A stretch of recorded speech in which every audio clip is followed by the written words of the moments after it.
มีพัสดุประสงค์ถึงหลวงปู่อุกิจอธิจิตโตพุทธธรรมโปร่งชัยตำบลบ้านสาอำเภอเจ้าหอมจังหวัดลำปางจำนวน1 กระสอบ1 กระสอบน้องเหมียวรับไปเรียบร้อยแล้วนอนเฝ้าด้วย นอนเฝ้าด้วยเลยมีเหมียวนอนเฝ้าด้วยเลยครับเป็นพัสดุส่งมาจากทางร้านเนาะ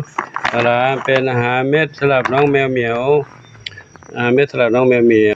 อาหารเม็ดสำหรับแม่แมวกับลูกแมวสำหรับแม่แมวกับลูกแมวเนาะจำนวน 5.6 กิโล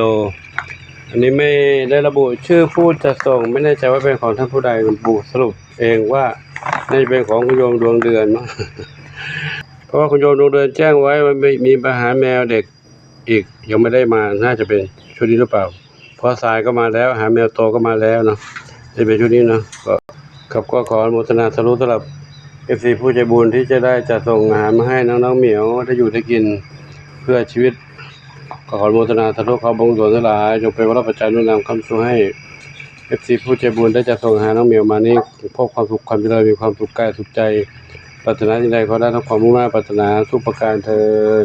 สัพพิติโยวิวัชชันตุสัพพะโลกโควินัสตุมาเตภวัฏบันตรายโยสุขีทีคายุโกภวะอภิวาทนาสิริสนิจังวุธาปจายโนจัตตารโลธรรมาวัฏันติ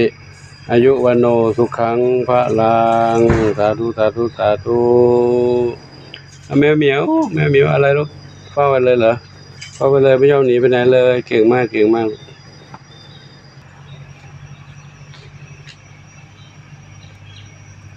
มียวเฝ้าไว้